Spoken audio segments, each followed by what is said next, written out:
today, Coach Helen for You Fit Studio, talking about, get this one, it was like this, I don't get it, right? Proactive failure. Ooh, is that, what the heck is that? Proactive failure. You want to plan to fail. You want to openly decide to fail. Yeah, I'm going to go with this one. Obviously I'm going to develop this one a little bit. Then I'm just going to go, yeah, let's do it. However, it's come up a few times over the last, I would say, 6 weeks. I would say the last 6 weeks. Okay, so this, what? I don't understand. Do you want me to proactively fail? Yes. Planning to fail is fun, okay? And I'm going to explain why, as I said, as I go through it. It has come up though. This is why I'm doing this live. It's come up a few times. I've seen it come up in coaching and reading probably 3 or 4 times repeatedly. It's a very interesting one. So why would you plan to fail or proactively think of failure as something that needs to happen and welcome it, right? Welcome failure. Oh my God, imagine that. I'll get on that. Ooh. When I wrote it earlier, I was like this. Ooh, that's gonna hit a nerve, I think. I'm gonna tell you about, all right, this is a true interview that I've watched with a lady by the name of Sarah Blakely, and I've talked to Heather about this as well, actually, a little bit about this lady. So I'm going to tell you anything. I'm going to say that Sarah Blakely is a lady. Start with that fact. And when she was growing up, she was one of 3 children. She was a middle child. She had, she was youngest, sorry. She had 2 older brothers. And once a week, they always sat at the table as a family, and once a week, as they sat for dinner, their father would go around the table and say, right, okay, I want you to explain to me a way in which you've failed this week. So each of the children had to explain something that happened at school or with their friends where it hadn't gone according to plan. And it was the same ritual they had every week for an entire childhood, that once a week she'd have to talk about something that not gone according to plan. And the way she talks about it, she says it's she felt some kind of level of shame that she couldn't bring a failure to the table, or that she wasn't comfortable talking about it until she did, and then she started to get more comfortable with it. And she distinctly remember the first time she shared a way she'd failed with the family and how it felt.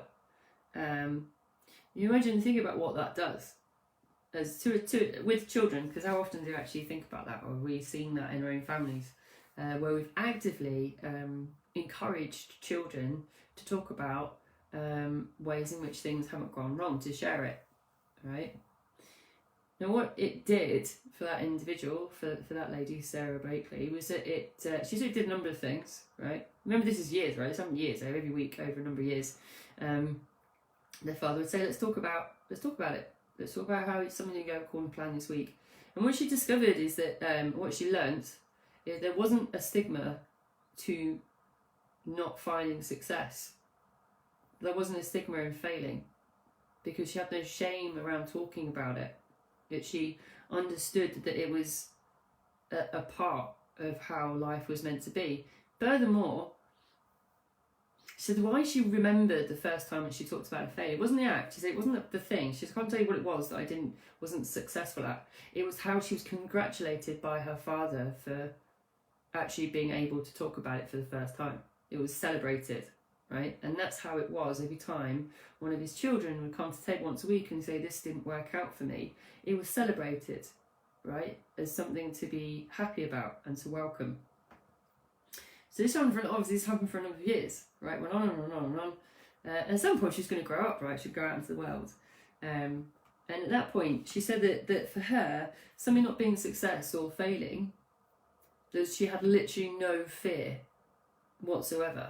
Like literally no fear. Like she just developed into not hardcore. It's just that there was no stigma for her if something wasn't going to be a success, right?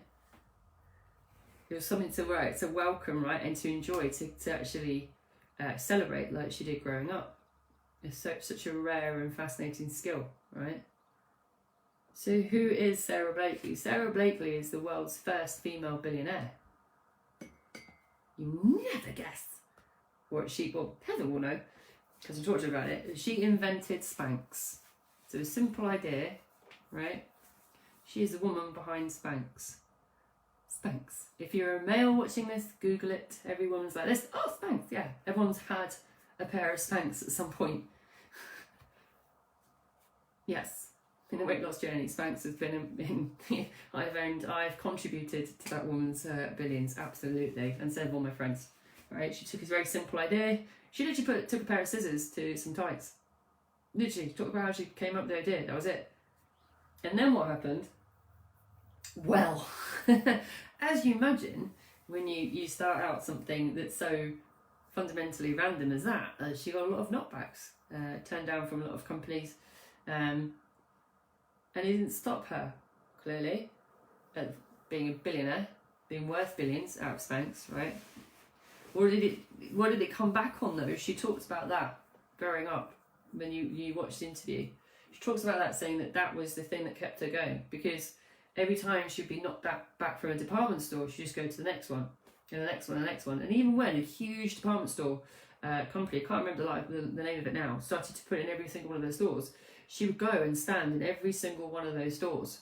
It was like hundreds of stores, and she would travel the whole of America to make sure that her product was in the right space of the department store, that it was seen. She would stand in every single department store and do it, because she understood that if it didn't go according to plan, it was okay, she would welcome it, but she needs to go into the stores, get the feedback, take the criticism, deal with it, welcome it, take it on board, right? So how then, like, well, okay, let me make this statement, right? This is how she said. It was made about the attempt and not the success. So proactive failure is about the attempt, not the success. So what it taught her, what her father taught her, that it was the attempting was the main point. It wasn't if she was successful or not, it was that she kept trying and kept attempting to create something that she wanted or envisioned, or whatever you want to say, right? So then the next thing you say is, right, okay, Helen, I get it. So how does that relate to weight loss journey? Okay. Quite strongly, if you think about it. If anybody's watching this who's been on this journey, I think I'm going to draw it backwards. If I try and draw it, I'll do it on screen so it makes sense. I use a little pen, but nobody's listening to this, so I understand this. So most people will think like weight loss is like, when I speak to them the first time, like, this, right? That's the line of weight being up high here, weight being low down there. It's like this, that's weight loss, right? Just straight down. Straight down. No.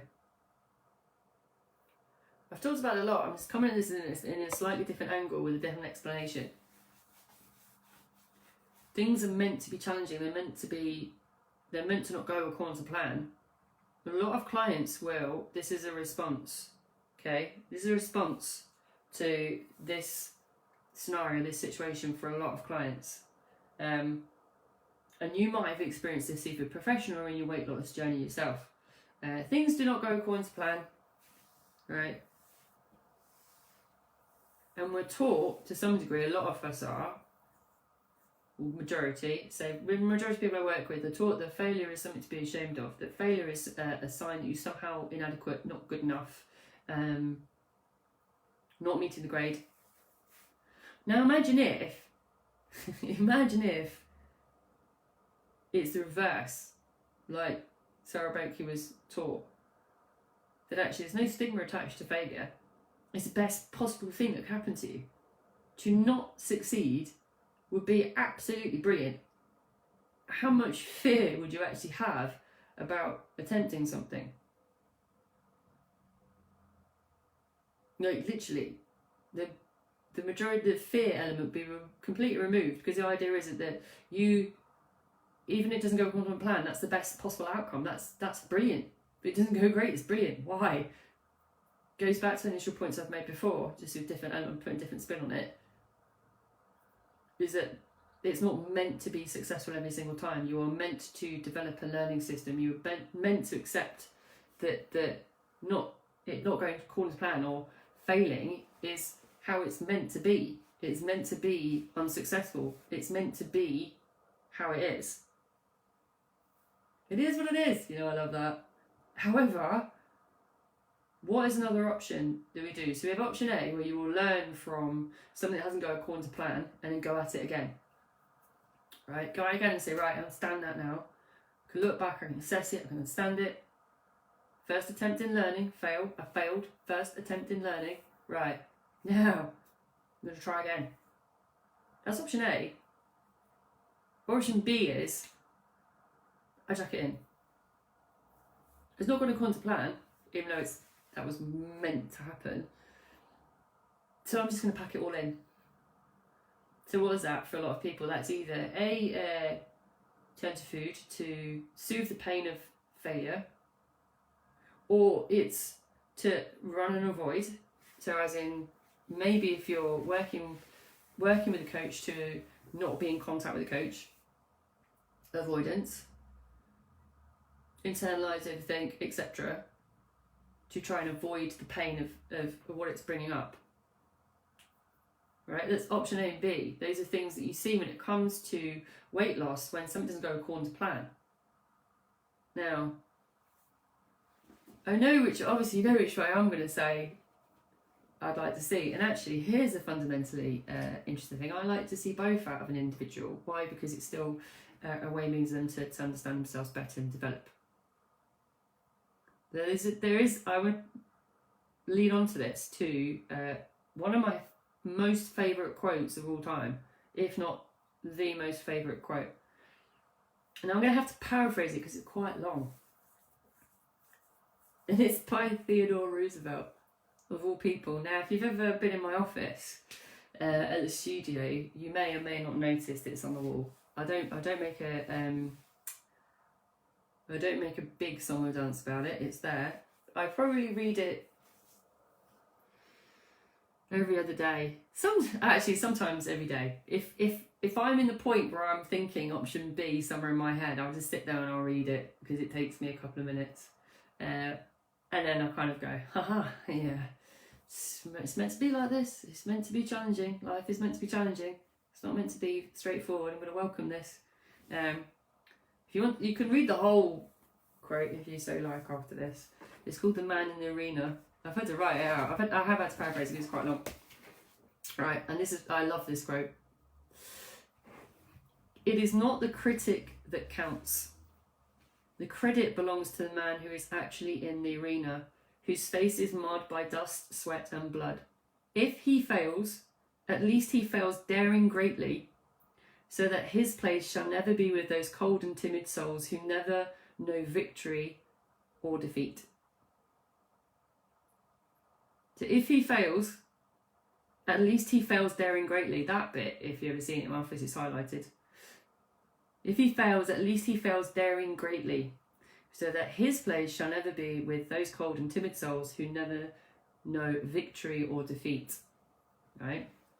So we go back to the quote that the way that Sarah Blake was saying is that it was about the attempt and not the success. The reason why she continued to move forward through whatever she wanted to do was that she'll come back and understand that it was about the attempt, not the success. Very similar to that quote. Granted the gender thing, because I just say person. Or cousins, whatever. However, this is Theodore Roosevelt, so different time, different era. Same message, a completely different era, different decades entirely, right? The message was the same, and if you ever read over Theodore Roosevelt's quotes, he's got some bangers in there, right? So whenever I'm thinking, okay, I'm close to not succeeding, or actually this is a real challenge, the idea of that quote, if I go back to that first part, the credit belongs to the man who's actually in the arena. So actually doing it. The point is you're doing it, you're taking action, right? Again, still links into something I said before. Whose face is marred by dust, sweat and blood, right? Which is pretty much what everyone feels like most of the time they go through with any journey, either career or physically or like from a health perspective. You give it blood, sweat and tears, right? You give it because you want to get it, you want to do it, you want to take action, right?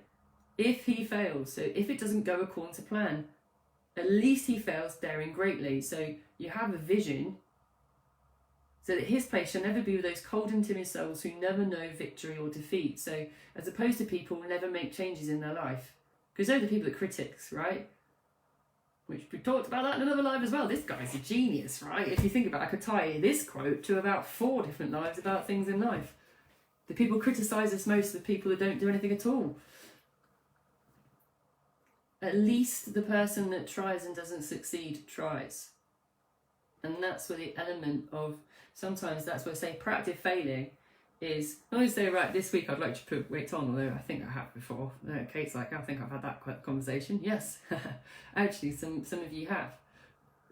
Actually, though, sometimes to celebrate something that hasn't gone according to plan is still to be able to have a conversation and see that you're actually moving forward, that you are actually putting yourself in that position of, look at one of the first lives, fear. You dared greatly to do something, daring greatly to push past fear and to do something. Even if it doesn't create success, the point is you keep coming back to it. Option A, rather than option B where you run away or go back into a different behaviour, right? Because the idea is that's how it's meant to be. I mean, it's part of why you have a coach as well. When this happens, when you're in the arena going, I am covered in dust and sweat, hopefully not blood unless you're training with Sam on leg day, and you might be. Who's there? Who's in the arena with me? A coach. Right? I did like 8 lives in this is why I loved doing it today, because I was like, God, I could link this to loads of different things. It's all relevant. Right, I'm recapping now, right? So this week I'm condensing down a little bit because a lot of the thoughts, a lot of the thought process in this is quite specific and quite thought-provoking. I think I've had some feedback this week. A lot of the message is quite thought-provoking, and rightly so actually, because this one is a thinker. To proactively fail and to welcome failure and celebrate it is so fundamentally, in fact, I think it's so against how most of us are raised, the expectation of always aim for the best, always aim for an A, always aim for number 1. Be first. Celebrate first. Well done. Well done. You tried. Second, third. Celebrate. The celebration of not being successful is still important because it shows that you are still going at it.